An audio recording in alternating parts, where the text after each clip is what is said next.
Let's talk about Chapter 13, the Balanced Scorecard.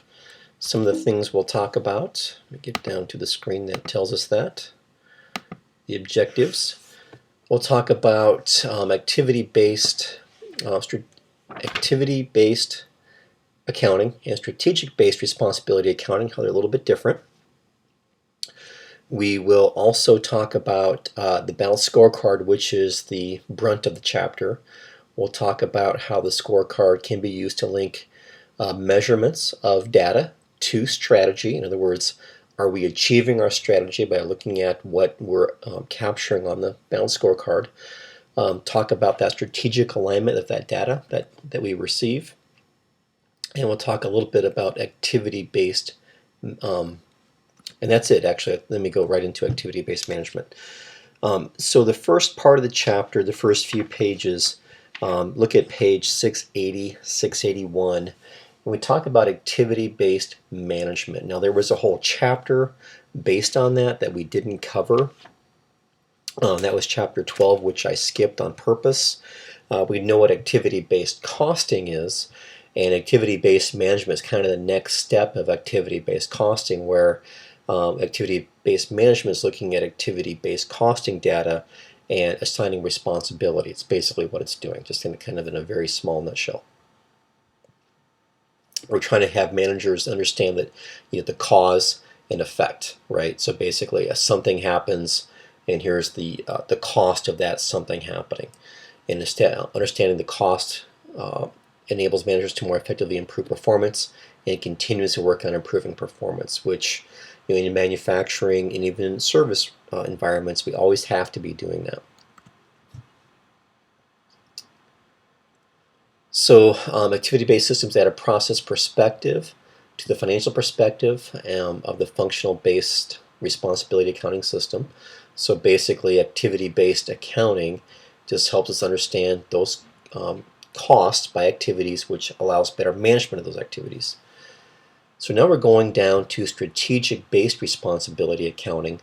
So we're trying to link strategy, the big picture stuff, whatever our long-term goals are, to the operational objectives that are happening continuously, right? Operations is the things we're doing on a day-to-day basis to manufacture our product or deliver our service, the things we do on a day-to-day basis. The strategy is the long term. What product lines do we want to offer? What customer segments do we want to be in? How big do we want to be? All those big strategy things. And then how do we get there, right? The operations is the day-to-day stuff. And so the balanced scorecard is a link to the two. How are the things we're doing now helping us align with our strategies and making sure that what we're doing today lines up with the big picture and the vision we have for ourselves in the future. Okay, so it's 4 big categories to the balanced scorecard. Okay, and just think of the balanced scorecard as a report, and when you I think the term dashboard is one that I used a lot in industry. In a dashboard, just think if you're driving in your car. In a dashboard, you take a glance at that, and you get all the information you need about that moment in time when you're driving, right? You know your speed, you know your RPMs, you know your battery power, miles driven, total miles, all the information that you can just think of on a dashboard, right, when you're driving your car.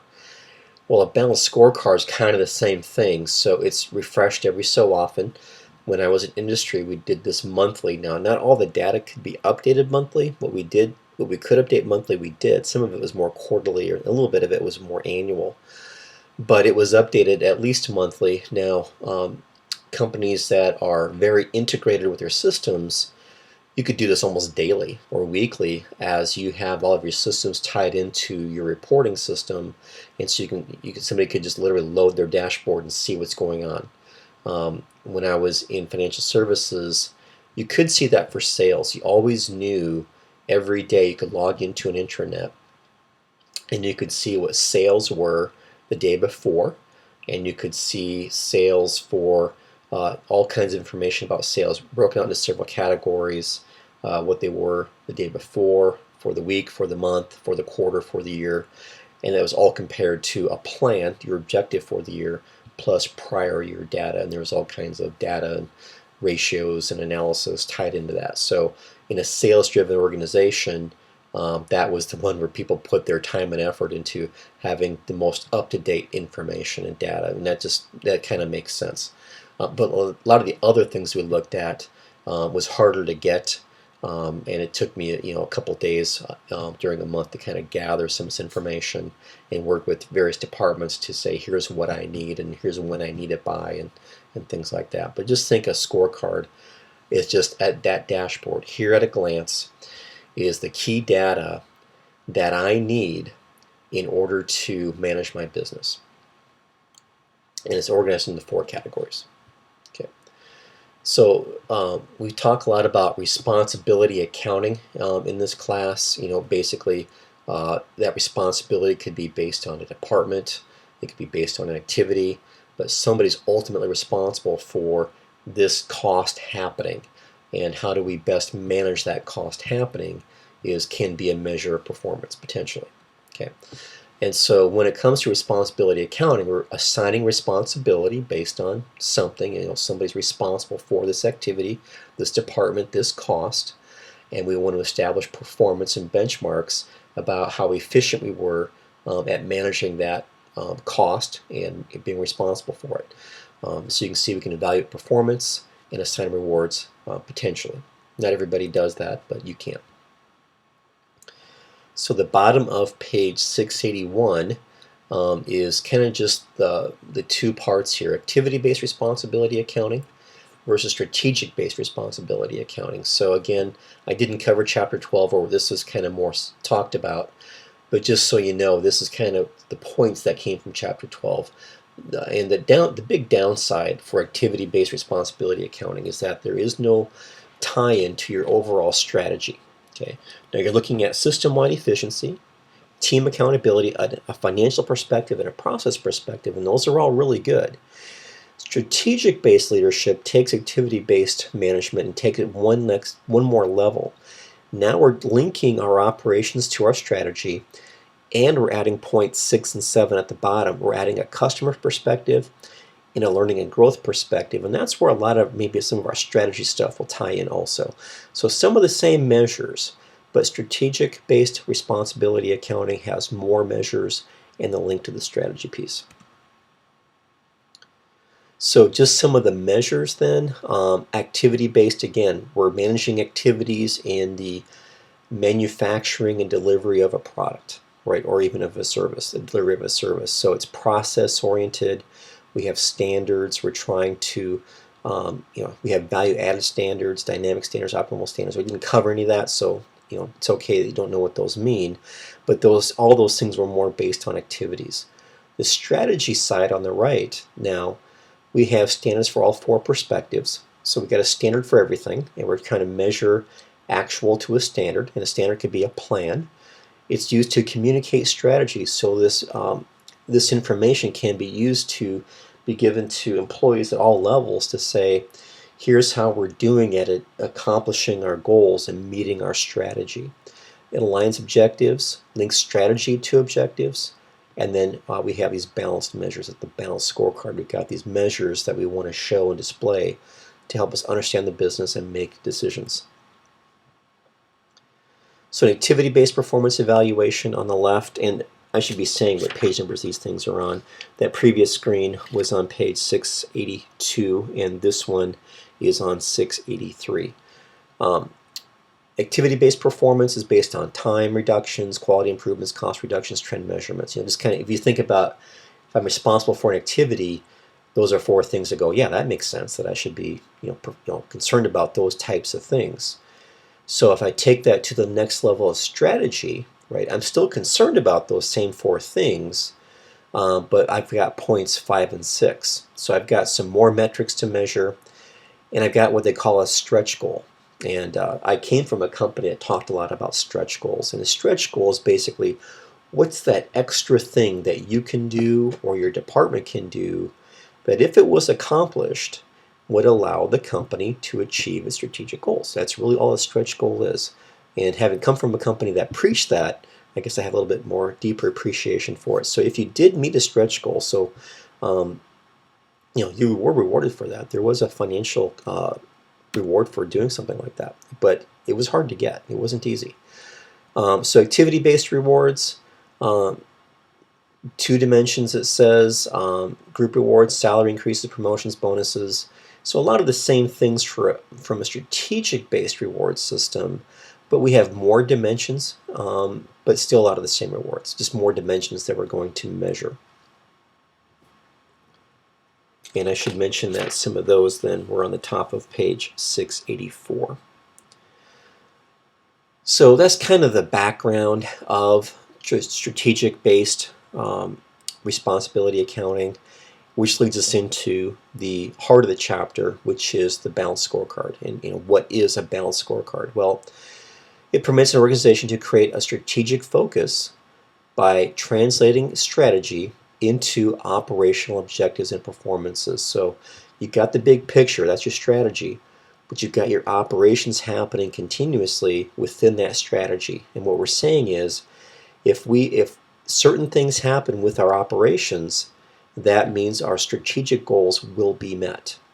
That's really how they're looking at it and saying, from our operations, we've got four perspectives to take a look at: financial, customer, internal business process, and then learning and growth. So if all four of these are being met the way that we believe they should be, that means we would be on the path to obtaining and accomplishing our strategic goals. Okay, and that's why we do this every so often. Different companies will do this for different points in time, monthly, quarterly, annual. It's kind of up to the business. Some of the data might be more available weekly or daily, and some of it might only be available monthly, quarterly, or annually. So some more basic concepts then with the balanced scorecard. Strategy is choosing the market, customer segments that you tend to serve. Right, we've talked in previous chapters about, am I going to be a cost differentiator, or a cost leader versus a differentiator versus a focus strategy. So that's part of your overall strategy, right, is how will I run my business? Am I going to try to be as low cost as possible, or am I going to focus on just a certain market segment, or am I going to be a differentiator and try to offer something a little bit different than my competition, but maybe at a higher price but a higher quality? And once you have that strategy in place, and plus you have some very specific strategy goals in terms of growth goals, you would have location goals, size goals. There's all kinds of goals you would have that would go along with whatever one of your big three strategies is between cost leadership, differentiation, and focus strategy. But basically, once we've chosen the strategy that path we want to go down, it's identifying the critical internal business processes that we have to be really good at, and at delivering value propositions to customers in our targeted market segments, and selecting the individual and organizational capabilities required for those objectives. Okay, so it's basically saying, here's our big picture strategy. So based on that big picture strategy, I better be really good at certain things. And I better measure those and know that I am good at those things, because if I'm not good at those things, I'm not going to achieve my overall strategy. So if it's Walmart saying we're going to be a cost leader, I promise you that there are certain internal processes that they better be really efficient at to manage that and be as low cost as possible in how they operate their business. Okay, so that's kind of the big picture of what we're trying to measure here. And that's kind of hard to see in the screen, but it's in your book right on the top of 685. So you pick that vision and strategy, right? Here's what I want my company to be. Here's how we're going to run our operations. And once I've got that chosen, I better be good at certain financial things, certain customer things, certain processes, and I better have an infrastructure that can handle that and do that, right? If my infrastructure or my processes or my employees can't accomplish this strategy, I'm doomed to fail, right? So I got to align something with my capabilities first of all, and then once I do that, I better have objectives. I better measure the objectives, compare them to targets, and come up with initiatives. So it's basically just saying, here's all the steps that have to happen for a strategy to work well, and then how do we measure that strategy to know that we're getting that proper feedback? Are we accomplishing the goals that we set out to accomplish? So the financial part starts on the bottom of 685. It's also on 686. So financial says establishes long and short-term financial performance objectives, describes the economic consequences of actions taken in the other three perspectives. So as the other perspectives that we'll take a look at are achieved, that will directly impact the financial, right? If we become more efficient in the manufacture of our good, that means our costs should go down. That means our gross profit should go up. That's going to show up in the financial perspective. So you can have short-term financial goals and long-term financial goals. A company I worked for had annual goals. I mean, they certainly had longer goals than that, but you broke those down into measurable, actionable one-year goals. So if your return on equity was a certain number, if your expenses came in under a certain number, if you had sales of a certain number, just things that could be objectively measured and identified and communicated regularly to employees. Here's our goals, and if we meet these goals, people will be rewarded for the completion of those goals. Okay, so it really describes the economic consequences of actions taken in the other perspectives. If the other perspectives go well, you'd expect good financial results. So just some examples of potential financial goals: increase revenue to a certain number, create new applications, basically add some bells and whistles, add some product lines, develop new customers, maybe change a pricing strategy. You hear about that every so often with different businesses. They might choose a different pricing strategy than what they've got now, and how will that impact revenues. Cost reductions, right? Always striving to lower cost. And you can see that cost comes in not in just your production, but in customer cost, servicing your customers. Maybe if you had a higher quality product, that would require fewer customer contact in terms of customers calling in for service or calling in with complaints. Obviously, that's going to reduce the cost. Reduce your distribution channel costs, right? Try to be more efficient in how you distribute your product. Asset utilization, basically saying let's use the assets we have more effectively, right? Achieve a certain return on investment, things like that. So these are all things that can be objectively measured. That's the nice thing about financial, is they can be measured. You can say yes or no, we did accomplish this goal. So now let's look at the customer ones, and that one starts on 687. A customer perspective, objectives, and measures. Okay, defines the customer and market segments that we will compete in, and describes the way that value is created for customers. So who is our customer, and how will we deliver goods and services to those customers, and how do we measure the perception of value that our customer is receiving? Okay. So customer value is that difference between realization and sacrifice. So what's the customer receive in value versus what they gave up in dollars, typically, to acquire that value. Okay.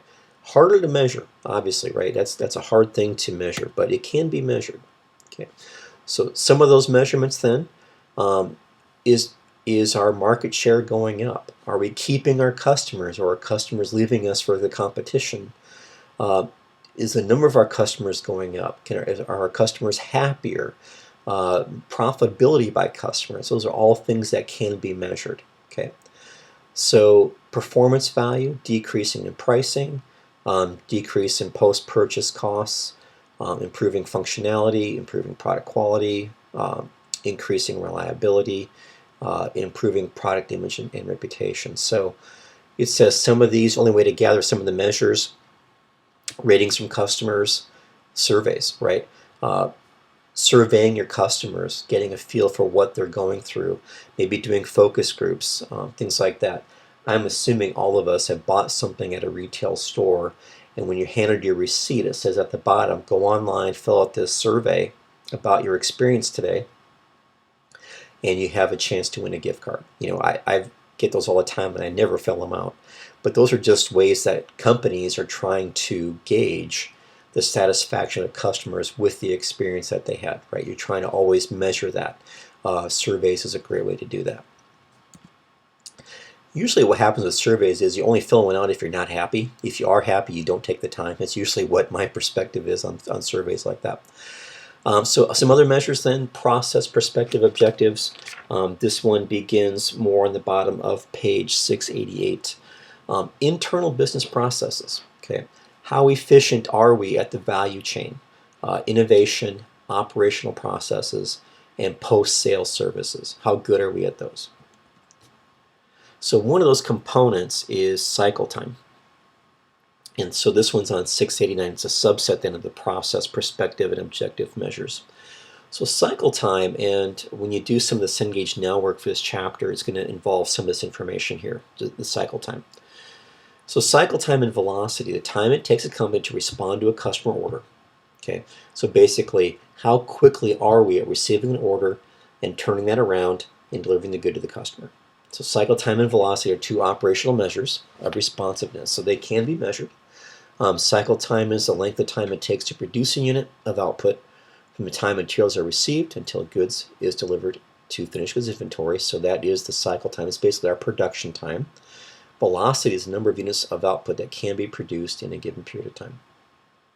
So what's our production time and how much can we make? That's really all this is. Cycle time and velocity is how long does it take us to make a good and how much can we make? So manufacturing cycle efficiency, excuse me, or MCE, and this will be something on in Cengage Now, number crunching, and so so will the cycle time and velocity. And so page 690 and 691, pages 690 and 691 have some cornerstones built into them. Those light blue or purplish colored pages that kind of show you how to calculate these. The good news is they're really not that hard to calculate. They're pretty simple. And that formula there that you see on the screen here might look a little daunting. It's really not that bad. So your manufacturing cycle efficiency is simply your process time divided by the sum of all the different measures of time in a production process. We've got processing time, move time, inspection time, wait time, which you don't want to have too much of, other non-value added times. Add those together, and that gives me then a number. And that could be in minutes, it could be in days, just some measurement of time. Okay, it could be minutes, hours, days, whatever it is. Obviously, depends on what we're producing, how complicated it is to produce it, as to how long that may be. So the goal of doing that is you're trying to say, all of my time is not value added, right? Some of the time in my process is other non-value added things like wait time and some other things. And if I can reduce the value added, the non-value added times, that's a very good thing. And of course, if I can even compress my value added time, some possible way, that's good also. So obviously you want to be as efficient as possible. So some measures then in this category, innovation, operations, and post-sales service are kind of the big three. Innovation is just like it sounds, right? Are we innovative? How many new products or are we developing? And you can see the measurements for that. Operations, are we getting better at quality, efficiency? Is process time going down? You can measure that with real data. And post-sales service, is service quality going up? Service time, is that going down? Things like that. So just, it's fairly common sense with this one, I think. But you can get a feel for what we're trying to measure here. So then we get the learning and growth perspective. And learning and growth begins on page 692. And actually, I should say the screen that I just talked to you about is on the top of 693. That's where you'll find that one. But then we get into learning and growth, which starts on the bottom of 692. The capabilities that an organization needs to create long-term growth and improvement. So what are we capable of, right? So one thing that a company can fall into a trap about is we try to accomplish things we're not good at, right? We set strategies that we'll never accomplish because it's not a part of our core capabilities, right? We don't have the right management team, the right employees, the right technology to achieve that goal. So this is going to help you measure that, basically saying how capable are we at creating long-term growth and improvement? How good will we be at growing our business and continuously improving how we deliver our products or services? So the three big categories are employee capabilities, information systems, and employee attitudes. Obviously, what's the culture of our business? Do employees have buy-in, employee engagement, things like that. So I've been in businesses that you take employee engagement surveys and then we talk about them in departments and stuff like that. And that's why companies are trying to figure that stuff out, right? The more engaged my employees are, the more happier they are, the less turnover, and the more productive they are. And so if a company is realizing that my employees are not very engaged, I better figure out what's going on so I can change that and get them to be more productive and keep the good employees and not have them leave and have to retrain somebody else. There's a cost of doing that. So that's kind of some of the background of this one. And so some of those measurements then, this graph or this picture here is on 694, increasing employee capabilities. So employee satisfaction, that's the employee engagement thing I talked about. What's our turnover look like? What's the revenue per employee? How much training are we giving our employees? Increased motivation and alignment, right? Suggestions per employee, suggestions implemented per employee. Are we listening to our employees? Are they allowed to give us feedback, and are we acting on that? And then information systems capabilities. Okay, so how good are our information systems, and are they good enough to help us achieve our strategic goals? Okay, so those are kind of the big categories of the scorecard. And so now we're going to link all these measures to strategy. This begins on page 694. It's also a little bit on 695. Performance measures are derived from a company's vision, strategy, and objectives, right? So those big picture things. We want to be a low-cost provider, and we want to have so much in sales, or so many locations, or so many units sold. And those are the objectives. There's other objectives you have within that too. So performance measures should be chosen so that they are balanced between outcome and lead measures.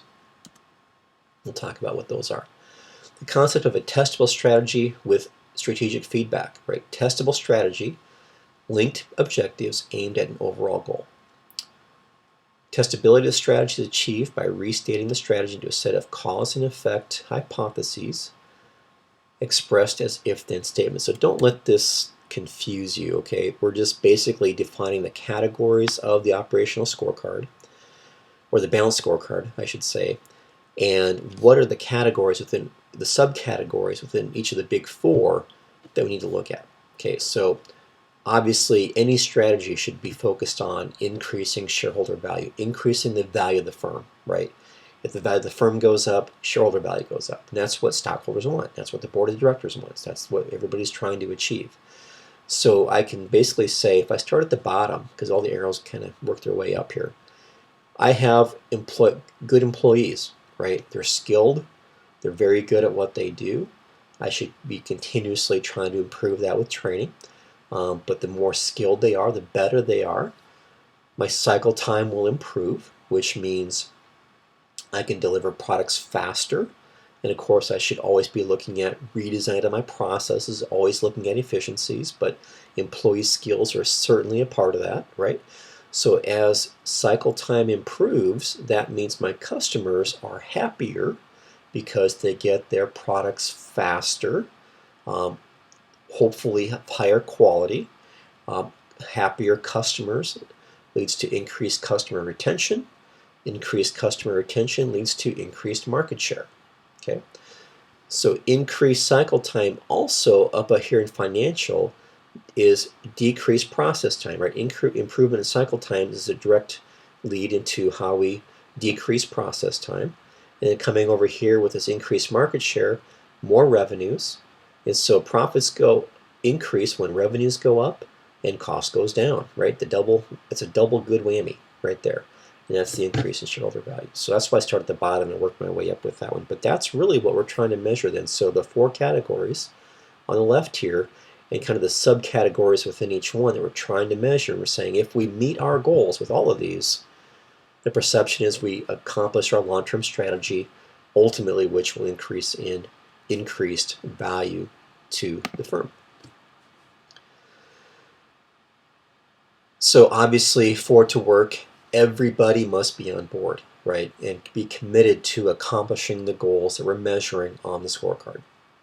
Okay, so it's designed to bring about organizational change, right? It's a good place to start to say, if these things happen, we're going to increase value. Everybody's happy, profit sharing, value to the firm, whatever it is.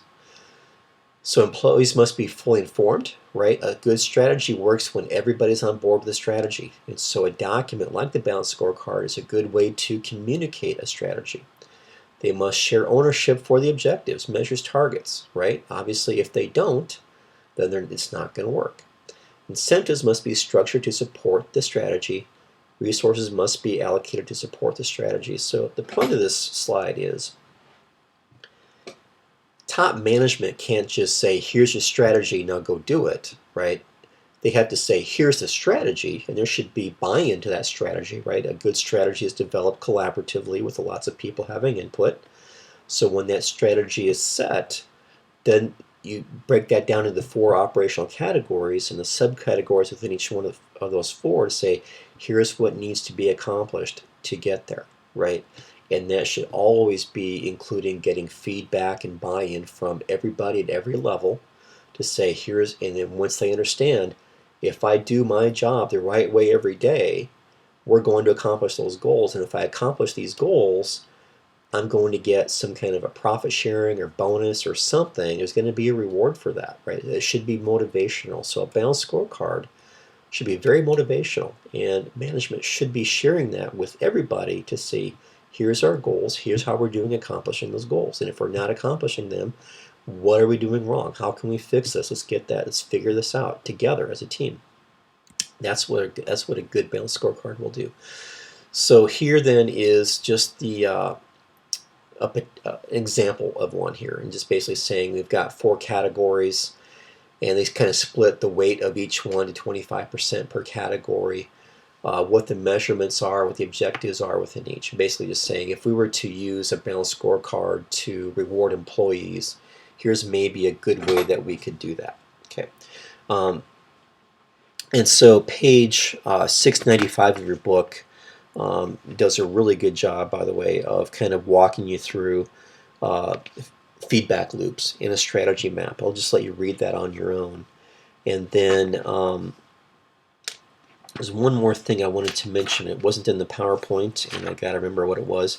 It was basically leading versus lagging indicators is one thing I wanted to mention. Of the big 4 categories here, I do want to mention that financial is typically a lagging objective. In other words, financial statements are presented as historical documents, right? December 31 happens, let's just say that's the end of my fiscal year. I'm probably not issuing financial statements until sometime in late January or February, right? And it's historical. It says, here's how we did last year. So financial typically is a lagging indicator. Here's how we did, okay? But some of these other ones, like customer, could be a leading indicator. Leading basically saying, man, if customer complaints are going up, that means maybe a batch of bad product got out the door, and now customers are buying this product from us. It's not working very well, and they're complaining, right? So now we know, we're going to have a lot of returns. And that's going to show up on our financials.